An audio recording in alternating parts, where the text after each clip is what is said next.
ఎడారి హృదయంలో తెల్లని మార్బుల్ మహల్లా మెరిసే భవనాలతో నిలిచిన ఒక దేశం. సూర్యుడి వైపు నిత్యం తిరుగుతూ స్వర్ణకాంతులు విరజిమ్మే బంగారు విగ్రహాన్ని గర్వంగా ధరించిన ఒక దేశం. దశాబ్దాలుగా ఆరని అగ్నిజ్వాలలు భూమి గుండెల్లో నుంచే ఎగిసిపడుతున్న ఆశ్చర్యకర గుంతను దాచుకున్న ఒక దేశం. అదే తుర్క్మెనిస్తాన్. ప్రపంచంలో అత్యల్పంగా సందర్శించబడే దేశాల్లో ఒకటి. అత్యంత రహస్యంగా, అత్యంత మర్మంగా మిగిలిన దేశాల్లో ఒకటి. ఈ రోజు మనం ఈ అద్భుతమైన రహస్యాలతో నిండిన దేశాన్ని లోతుగా అన్వేషించబోతున్నాం. మన ప్రయాణం ఇప్పుడు ప్రారంభమవుతోంది. తుర్క్మెనిస్తాన్ సెంట్రల్ ఏషియాలో ఉంది. ఇది కజకిస్తాన్, ఉజ్బెకిస్తాన్, ఆఫ్ఘనిస్తాన్, ఇరాన్ దేశాలతో సరిహద్దులు పంచుకుంటుంది. పడమర వైపున కాస్పియన్ సముద్రం ఉంది. దేశం మొత్తం భూభాగంలో సుమారు 70% కారాకుం ఎడారి. అందుకే ఎక్కువ మంది ప్రజలు నగరాల్లోనే నివసిస్తున్నారు. దేశ రాజధాని అష్గాబాద్. ఈ నగరం తెల్లని మార్బుల్ భవనాల కోసం ప్రపంచ రికార్డు సాధించింది. మొత్తం నగరం తెల్లగా మెరిసిపోతుంటుంది. అష్గాబాద్ ఒక భవిష్యత్ నగరంలా కనిపిస్తుంది. విస్తారమైన రోడ్లు, భారీ ప్రభుత్వ భవనాలు, అందమైన ఉద్యానవనాలు. చాలా భవనాలు తెల్ల మార్బుల్తో నిర్మించబడ్డాయి. ఈ నగరానికి గిన్నిస్ వరల్డ్ రికార్డులు ఉన్నాయి. అయితే ఒక విచిత్రమైన విషయం గమనించవచ్చు. రోడ్లు చాలా నిశ్శబ్దంగా ఉంటాయి. ప్రజలు చాలా తక్కువగా కనిపిస్తారు. భారీగా ఉంది, కానీ నిశ్శబ్దంగా ఉంది. తుర్క్మెనిస్తాన్ చరిత్ర చాలా ప్రాచీనమైనది. ఇది ఒకప్పుడు సిల్క్ రోడ్ మార్గంలో భాగం. చైనా నుండి యూరప్ వరకు వ్యాపారం జరిగేది. పర్షియన్లు, మంగోళ్లు, రష్యన్ సామ్రాజ్యం అనేక ప్రభావాలు ఈ ప్రాంతంపై పడ్డాయి.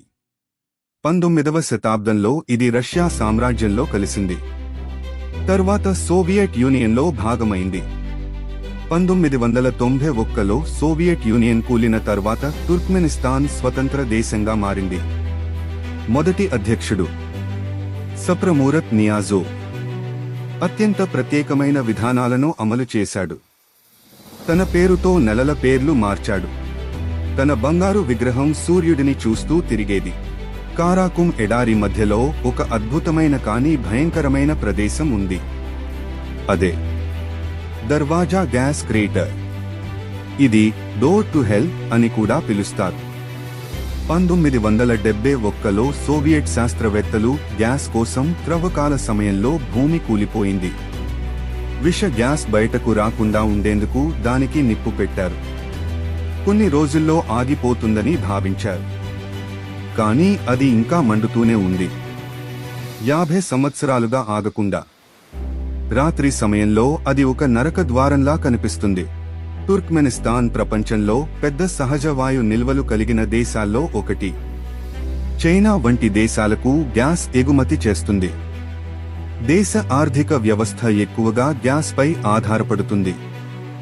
ఈ సంపదతో భారీ నిర్మాణాలు నిర్మించారు. కానీ సాధారణ ప్రజల జీవితాలు అంత సులభం కావు. ఇక్కడి ప్రజలను తుర్క్మెన్ అని పిలుస్తారు. వారి సంస్కృతి నొమాడిక్ సంప్రదాయాలపై ఆధారపడింది. తుర్క్మెన్ కార్పెట్లు ప్రపంచ ప్రసిద్ధిగాంచాయి. దేశ జెండాలో కూడా కార్పెట్ డిజైన్లు కనిపిస్తాయి. అఖల్టేకే గుర్రం ఎంతో ప్రసిద్ధి. ఇది వేగం మరియు బంగారు మెరుపు కోసం ప్రసిద్ధి. ఇస్లాం ప్రధాన మతం. కుటుంబం మరియు అతిథి సత్కారం చాలా ముఖ్యమైనవి. తుర్క్మెనిస్తాన్ వెళ్లడం అంత సులభం కాదు. వీసా ప్రక్రియ కఠినంగా ఉంటుంది. గైడ్ తప్పనిసరి. స్వతంత్రంగా చిత్రీకరణ చేయడం కష్టమే. అందుకే యూట్యూబ్లో ఈ దేశం గురించి చాలా తక్కువ వీడియోలు కనిపిస్తాయి. ఎడారులు, మండుతున్న అగ్నిగుంత, తెల్లని నగరాలు, నిశ్శబ్ద వీధులు. తుర్క్మెనిస్తాన్ ఒక రహస్య దేశం. మీరు ఈ దేశాన్ని సందర్శించాలనుకుంటారా? లేదా ఈ మర్మమే దీని అందమా? కామెంట్లో చెప్పండి.